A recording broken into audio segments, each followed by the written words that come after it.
This week is devoted to considerations on sadhana, and so it is called as sadhana week, which means the bestowing of deep thought on the practical side of living a life that is in consonance with the facts of life as they are and not as they appear from outside.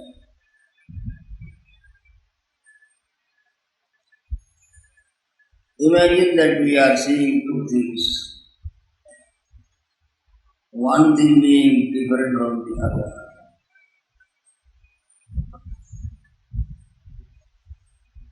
It is impossible to distinguish between one thing and another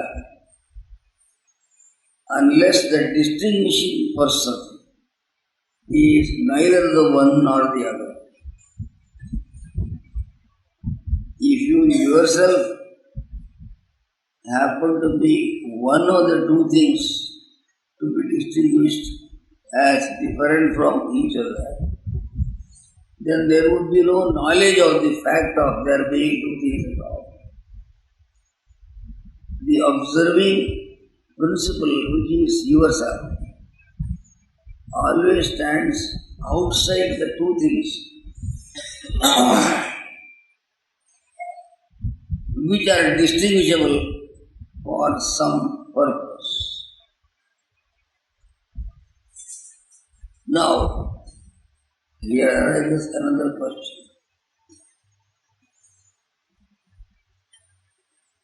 It is not only important to know that the distinguisher is not the same as the two objects distinguished, but the distinguisher pervades the area, the entire location of the two objects. The so-called distance appearing to be there between two things is covered by a perceptual faculty in the observer. That is to say, the observing principle should not only be present in one thing and the other thing, but also it has to be in the middle also. If it is only on one side or the other side, the distinguishing knowledge will not be there at all. So there is something in us as the observers or the seers of things which rises above the location of the things observed. The knowledge of the fact of there being two things is not an operation of the physical bodily location of the observer. It is an awareness which pervades both the two things and also at the same time operates in the relation that obtains between two things. The difference between two things is a consciousness of the relation of the difference between two things. If the relation is absent, two things will not be different. The most difficult thing in the world is the a perception or knowledge of what is relation. We are all sitting here with a relation among one another. I am related to you. You are related to me. There is a connection between one and the other. What actually is the meaning of relation? Though you and I are related to each other, we are not touching each other. The person will be sitting there several yards away from you and yet have inwardly a relationship with me. This relation is something that is intriguing. Where is that relation existing? It is neither in this place which I am occupying as a person, nor is it there in the other person who is supposed to be related to me. It is existing between myself and the other person. What is that relation made of? Is it a part of myself or a part of the other? The relation so-called which distinguishes one person from another person. If it is a projection of one side, then it will become a part and parcel of one side only, and it will not touch the other side. Just for instance, we can say there are two things, A and B. They are mutually related to each other. The relation of difference between A and B. You have listened to me with concentration of mind. This connection, this relation between A and B should belong either to A or to B. Otherwise, it cannot exist. Because as far as our perception goes, that which exists is just A this side and B that side. I am here and you are there. There is nothing in between visible to the eyes. But if there is nothing in between, there cannot be even a consciousness of my being here from your side.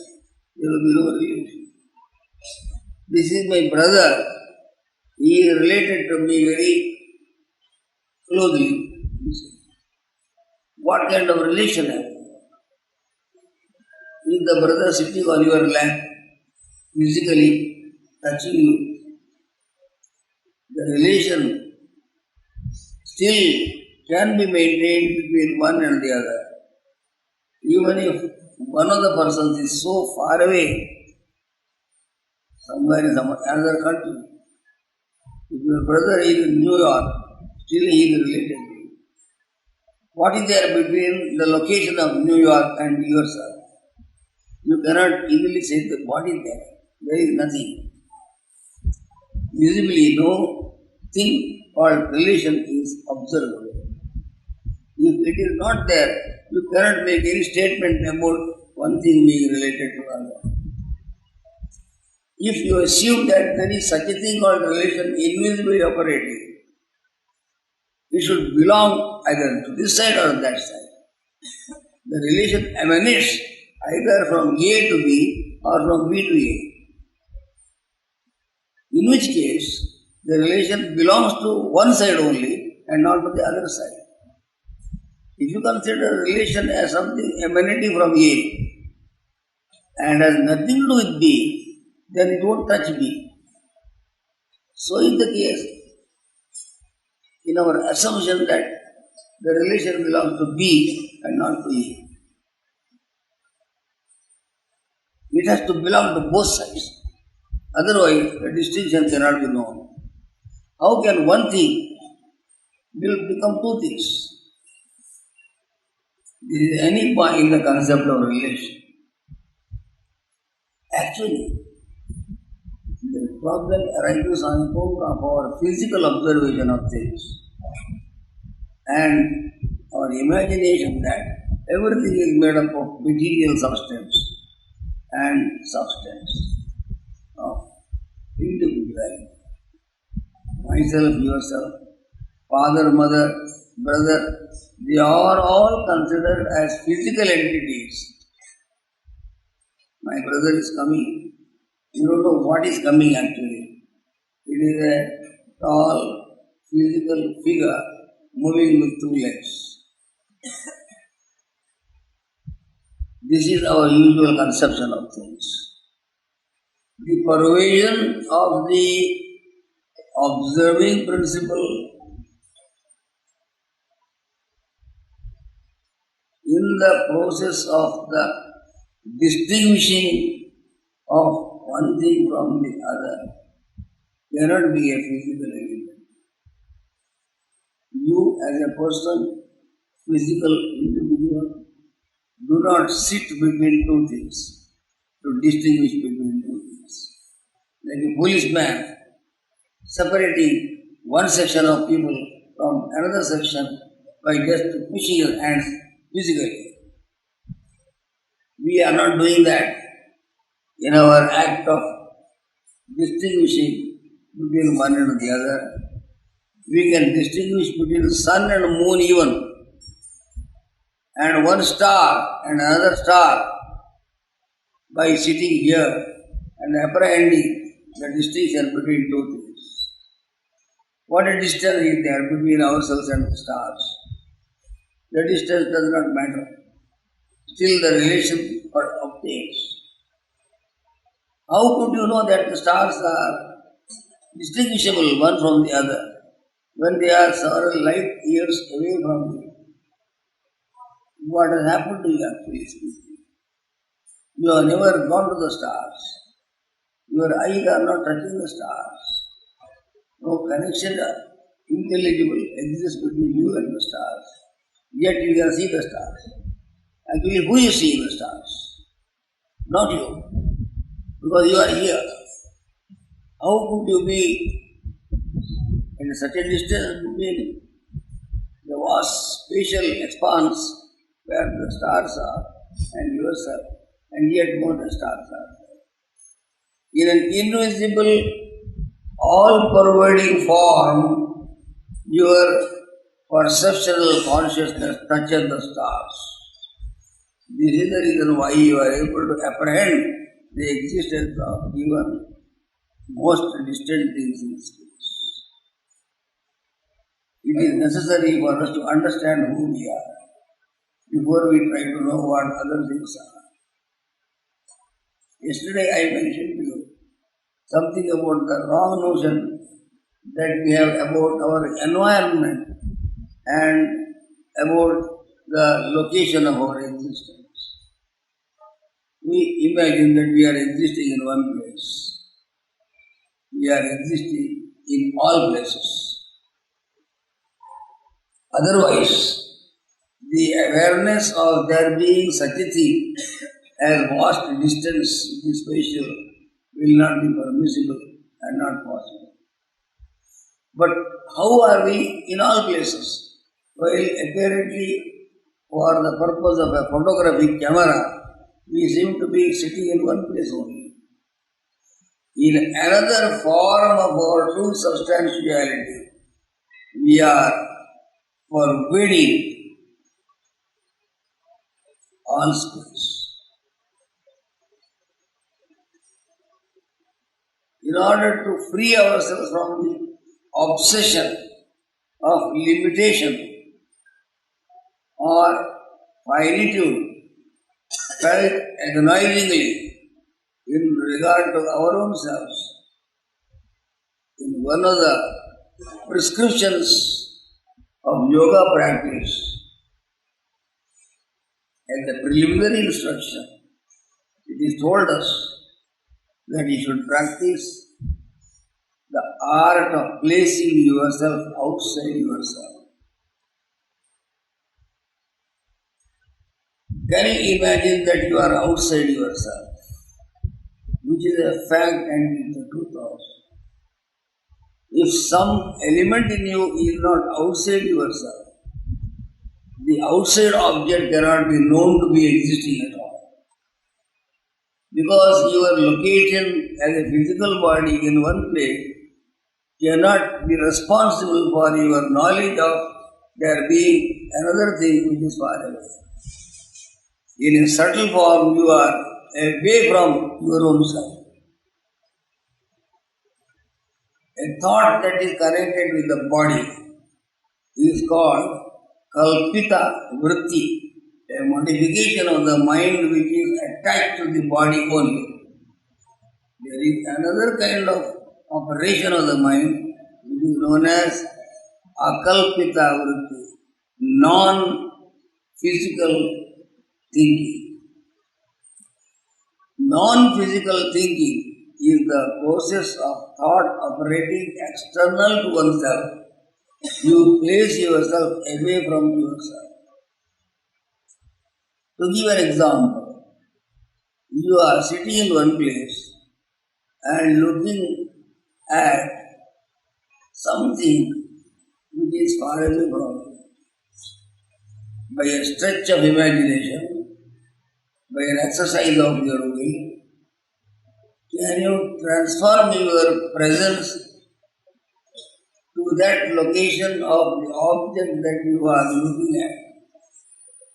And imagine strongly that you are not seeing that thing is looking at you. I give a simple example of a tree in front of you. You are seeing the tree. But can you also imagine the tree is seeing you? For this purpose, you have to practice what is known as a discarnate operation of the psychic apparatus. Discarnate means not clinging to this particular body. You transfer your position to the location of the tree or somebody. You look at yourself from that point of view and you become an object of perception. The other thing which you thought is an object actually becomes the viewer or the subject of perception. If this practice becomes possible, you will never be attached to this body anymore. Because you can as well be attached to any other body. Why only this body? There are millions of people in this world. In what way are you better than others? You are a bundle of material conglomeration as anybody else is. For the first purpose of practicing detachment from this miserable individual physical location, transfer your mind to the sun shining in the sky so that this process may become little happy and not just a kind of exercise of the will. Transport your consciousness to the solar orb and look at yourself from that point of view, from that location, and you will see yourself here sitting from there. Or you may even go a little further and identify yourself with the sun himself. Transfer your consciousness to the location of the sun. Feel intensely that you are brilliant, radiating multiple rays of energy and light which falls on you, you are sitting on this earth. Great power of will is necessary for this kind of practice. Instead of my seeing you, you should see me. That is the whole simple matter. Now, you should see me not as you are doing it just now in an ordinary fashion. I myself have become you, and from that point of view, I am looking from that point of view to myself only here. I become the object, and the consciousness that perceives, it has transferred itself to the other side, which looks like you. That is to say, I am not actually becoming you. In transferring my consciousness to that place, I think through your mind. My mind merges into your mind. And I am thinking through your mind. If this could be practiced continuously, the person whose mind has become the vehicle of my operation will start thinking in the same way as I am thinking. This is what generally yoga psychology tells us for the purpose of controlling the minds of other people. Nobody can harm you, not even an elephant. If your mind is transformed into the mind of the elephant, it will think as you are thinking. In Srimad Bhagavata Mahapurana, there is a beautiful verse. The great sage, Shuka, was walking unconcerned in some direction. And when Vyasa, his father, summoned the son, my dear boy, where are you? The response came from every tree around. Every leaf started moving, shaking in response to the call of the father, I am here. The leaves are saying, I am here. That is to say, the Shuka, the non-physical Shuka, in his pervasive character, has entered into the so-called external existences like the leaf, and he himself as a transported element in terms of the leaves, looking at himself.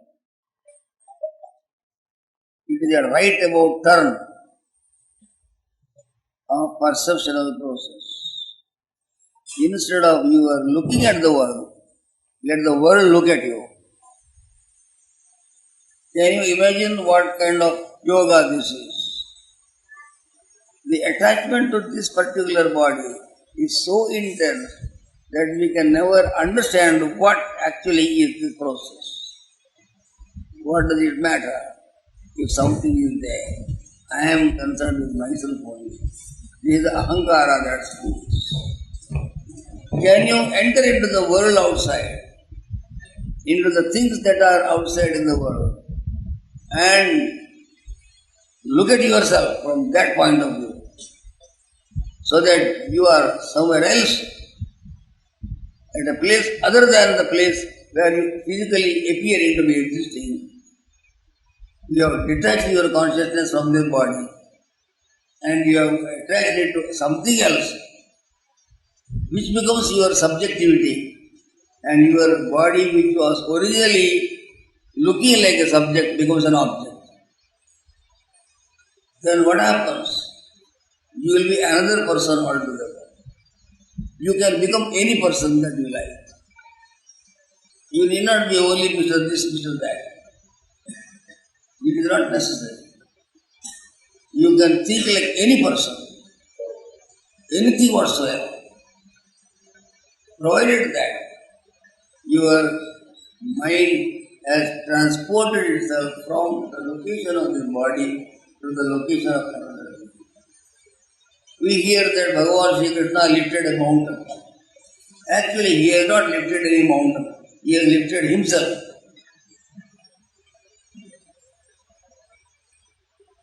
The pervasive character of his consciousness has become the subject behind the mountain, and there is no difficulty for me to lift my hand like this, because it is me.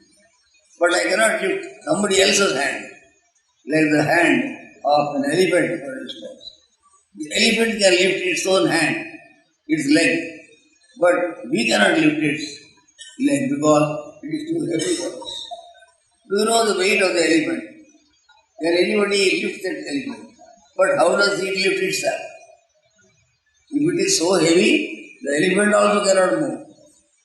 But its existence or pure subjectivity has become identical with the location of the large body of itself, so that it does not stand outside itself. The elephant is something outside us. Therefore, our consciousness cannot permit the lifting of it. So, what you call Sri Krishna lifting the mountain is only he lifting his own hand as an externalized form of his existence, an arm of his existence. It was not a mountain that he was lifting an arm of himself in his wider plane. He has transferred his existence to the mountain, and it lifts itself, as an elephant lifts itself. This is the principle of yoga practice finally. You can just stretch this, taking you to God himself. Even that is not impossible. I am just giving you preliminary instructions for the purpose of psychological transportation of consciousness from one locality to another locality, so that we may not be attached egoistically to this particular body only. Remember that your body is not in any way more beautiful than others, nor has it any value much more than the value of anybody. If A dies or B dies, both go to dust. They are cremated and thrown. It doesn't mean that my body is superior to the body of another when the soul withdraws itself from that. The ahankara or the egoism of a human being is certainly unimaginable.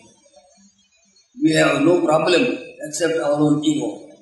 So much clinging to this location as if other locations are absent. What prevents you to be a little more charitable and generous in your way of thinking, and think in terms of that which you are considering as outside you? The outsideness vanishes, universality enters. What you have heard as universality is nothing but the activity of your own mind in terms of everything outside.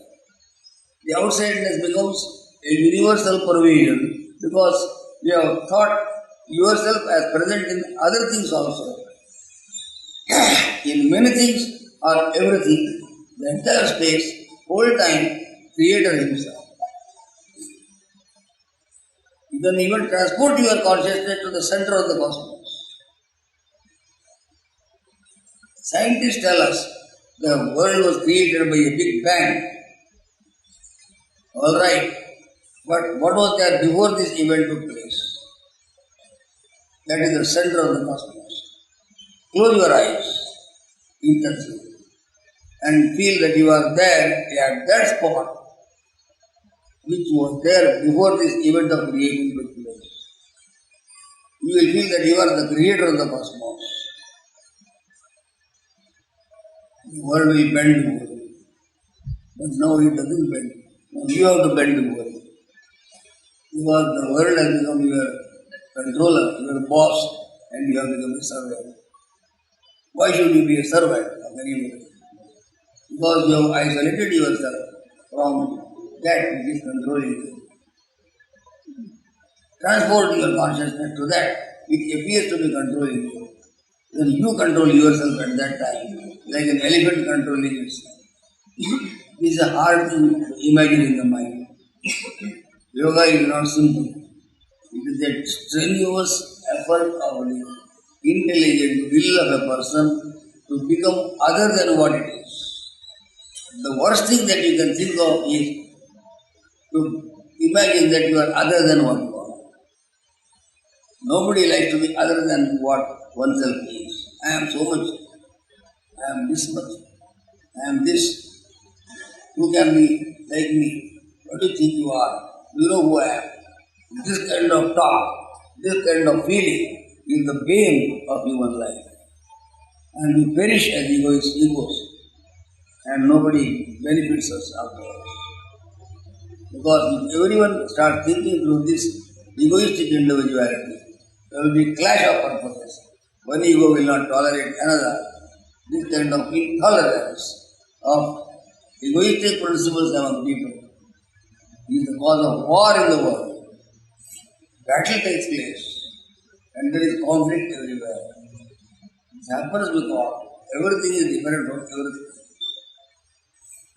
Why it is that one thing is different from the other? It is the body that is different from the other bodies, naturally, because the separation of two things is due to the intervention of space. We are spiritual seekers. We must assume that we are spiritual seekers. We are not just business people coming from somewhere to attend a conference here and go back and become business people once again. We are artists, we are clerks, we are officials. We have come here and we sit also here as officials only, as clerks and bosses, as engineers, as tradesmen, as fitters. And when we go back, we are fitters only, and same thing that we are. You are coming here as not benefited you anything. Here is a place where you are enabled to enter into a new type of educational process, a transvaluation of values as we may call it. There is no use of living in Rishikesh. You can go to Delhi instead. You can go to Timbuktu. What does it matter? The place is not what is important. The circumstances that are guiding you in the right direction, that is important. People come to a place like Rishikesh not because there is something gold or silver flowing everywhere in Rishikesh, but the atmosphere is charged with a facility which will enable a person to think in a different manner altogether, in a spiritual way, in a universal way, in a non-subjective way, non-egoistic way, in a divine way. If this process is not possible, then traveling has no meaning. It will be only a question of sightseeing, picnicking, no transformation. A person comes and goes in the same way as he came. Any number of times he may come, he goes and in the same person. The training is not merely verbal and observational, it is not an entertainment, it is an inner necessity felt to become more than what one is. Do you want to become more than what you are? Or you are satisfied with what you are? Now, certainly you will say, I would like to be more than what I am. How would you become more than what you are? By having lots of things around you. Suppose you have gadgets and appurtenances and wealth and whatnot, and relations and friends around you. Do you mean to say that by that you have become more than you? Rich people think that they are more than what they are because of the money that they have got, or the friends they have, or the army and police that are. No, they cannot become more than what they are by imagining that they are connected with things which are totally different from themselves. Any amount of multitude of beasts cannot change the character of A. It will be A only. So becoming more than oneself does not mean having many things around you. Because things cannot become you. They are totally outside. Any amount of wealth that is heaped like a mountain in front of you, it is not going to enhance your personality. It cannot widen your individuality. You will be the same little mini stupid person in spite of the large wealth that you have gained. Muhammad Ghazni attacked 21 times certain parts of India and he collected a lot of gold. It seems he went to Ghazni and piled up all the gold. It was looking like a little hill. Well, you may say he has exceeded himself, become great. But the time came when he had to breathe his last. Death was standing out of his neck. It seems he was lying down, breathing his last, and gazing at the huge hill of gold, and he died as a poor fellow that he was, even before he obtained his gold. Because the gold has not become himself, it is outside. So, you cannot become more than what you are except by the enhancement of your thought. You are not the objects, you are not the gold and silver, you are not the relations, you are your mind. It is the mind that is looking like what you are. If the mind can expand itself, then you have expanded yourself. To be expanded means to be present in a place where you are physically not. Can you be somewhere outside here, outside the location of this little body?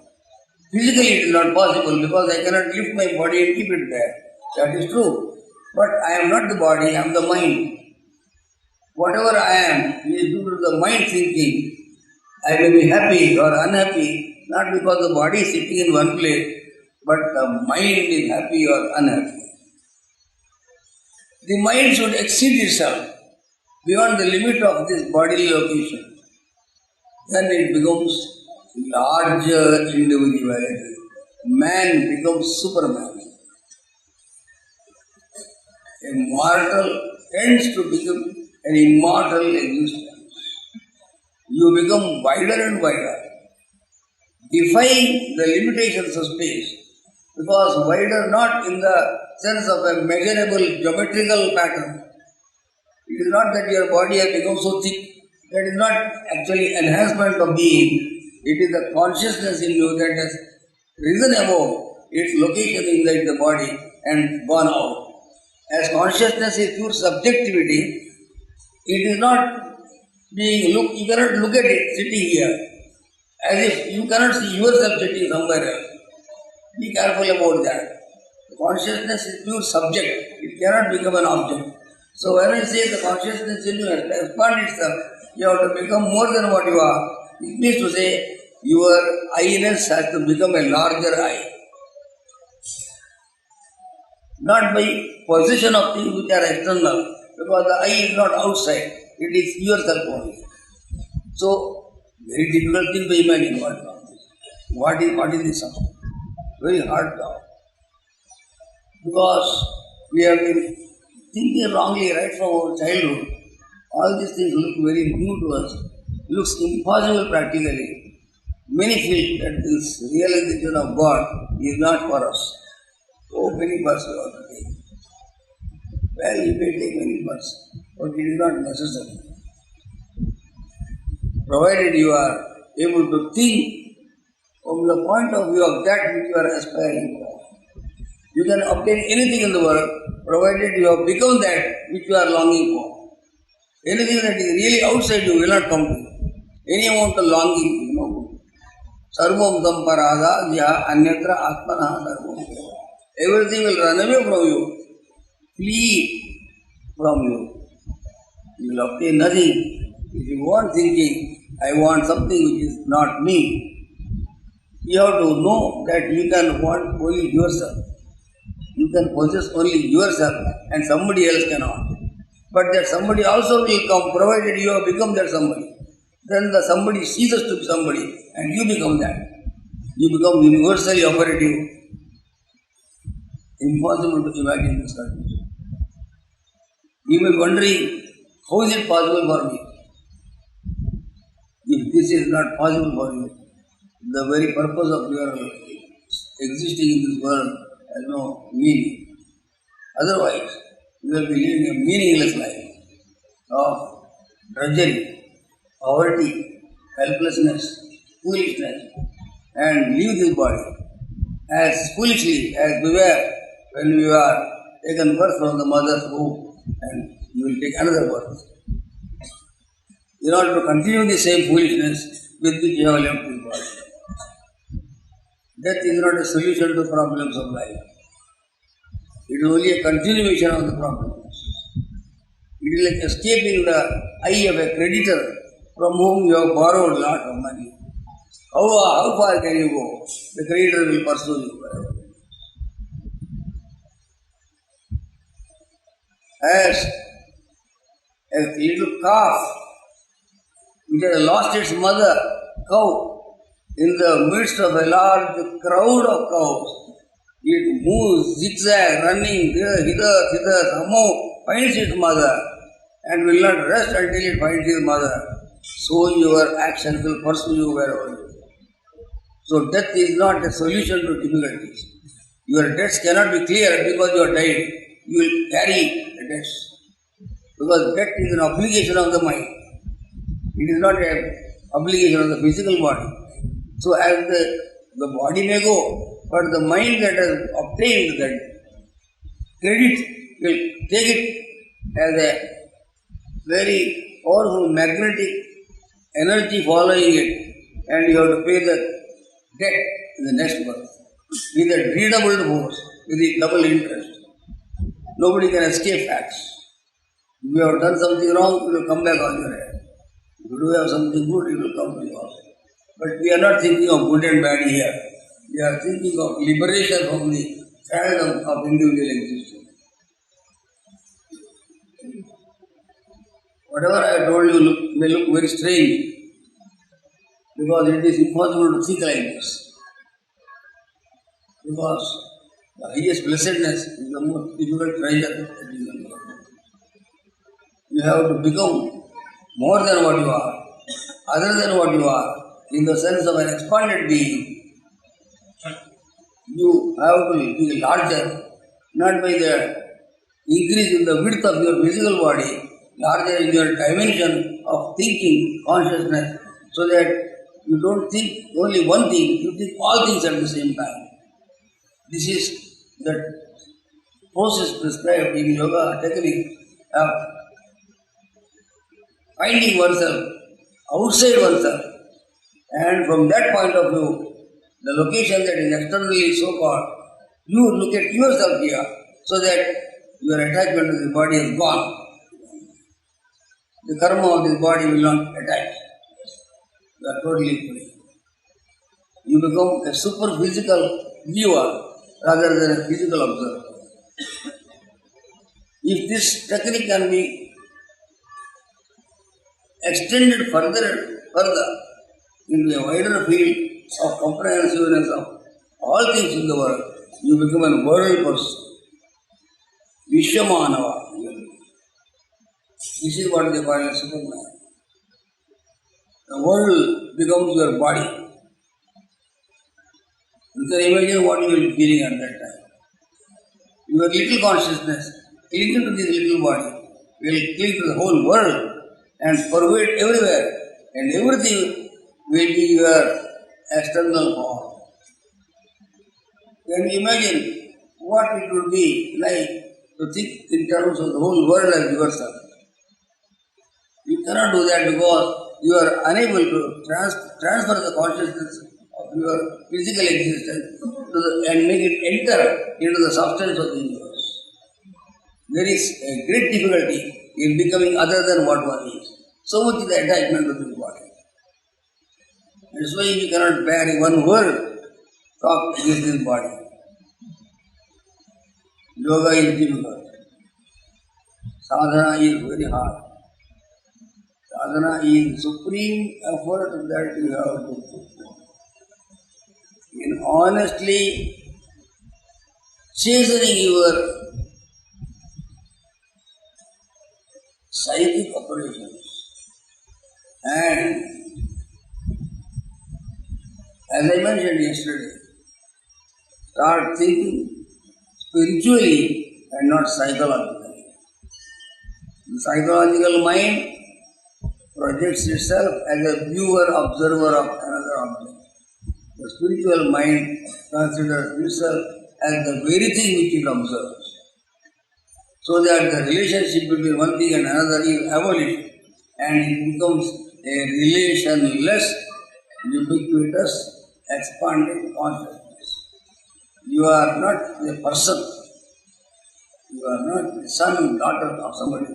You are an element of consciousness, which is what has taken birth, which is what will go outside of the body and incarnate itself as another body. This so-called myself will not go to the next world. It will be thrown here. So if this so-called myself has been thrown, then what are you really? That is going to the other world. Why don't think of it now itself? If you are certainly not what is thrown out at the time of death, why do you think it is now? You are now, it is quite different from what you are. How is it that it has become impossible to think like this? If this thing that is thrown out at the time of death is not you, as you know very well, then what are you?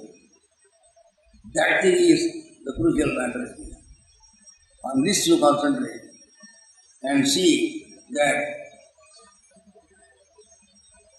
instantaneously you will be liberated from the finitude that has been injected into you by wrong thinking. Education is the process of right thinking in the direction of the pervasion of yourself in a higher than what you are.